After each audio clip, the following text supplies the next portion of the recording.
ভাইয়া, আসলে বুঝলাম না। আমরা সিনিয়র যারা ভাই আছেন,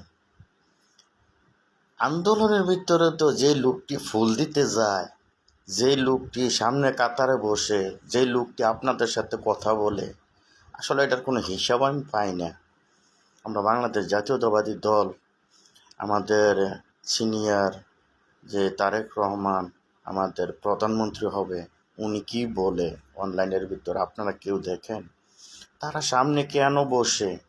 তারা, আমি তো বুঝলাম না কি তাদের সাথে কি আপনাদের কোনো লেনদেন আছে নাকি? কারণ যারা মিটিং মিছিলে, ঢাকা আন্দোলনের ভিতরে, কুমিল্লা আন্দোলনের ভিতরে বিভিন্ন জায়গায় যারা সামনে ছিল, তাদের তো আমি এই পর্যন্ত কোনো অনলাইনে আমি দেখি নাই, আপনাদের সাথে বসতেও দেখি নাই, হোটেলেও দেখি নাই, চা খাইতেও দেখি নাই। যারা আমুলিকের চামচামি করছে, তারা দেখলাম আপনাদের সাথে সামনে এগিয়ে থাকে, আপনাদের সাথে রিলেশন বেশি, মোটর সাইকেলে এদিক সেদিক ঘোরাফেরা করতেছে। কারণ যারা আন্দোলনের ভিতরে সামনের কাতারে ছিল, তারা কোথায় ভাইয়া? আসলে আমি সিনিয়র ভাই, আপনাদের আমি ছোট মনে করিয়া বলি নাই, কিন্তু তারা কোথায় আছে? আমি হানিফ একজন সাক্ষী।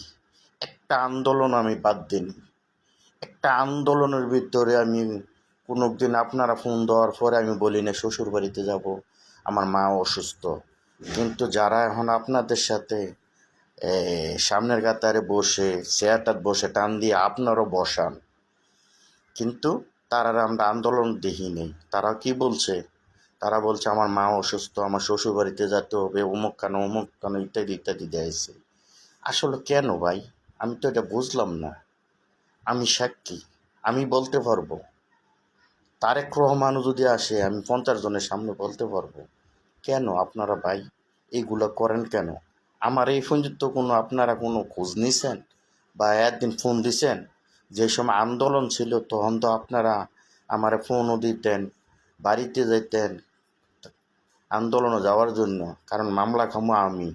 কিন্তু আপনারা তো খাইতেন না, আপনারা তো থাকবেন সামনের কাতারে, দৌড় দিয়ে পালাই যাবেন, ঠিক না? কেন ভাই আপনারা এগুলো করেন? আমি তো বুঝতে পারলাম না। আপনারা আমরার বড় ভাই, আপনারা আমরারে নির্দেশনা দিবেন।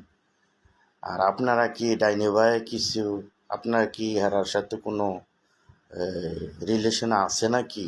আমার তো মনে হয় এরকমই। আমি সত্য যেটি এড়িয়ে বলি, সামনে যেটা দেখি এড়িয়ে আমি বলি। এই কারণে আমাদের ডাক দেন না, না আমার ডাক দেন না, এটা ভালো করে বুঝি। সত্য কথা কইলে কেউ ওর কাছে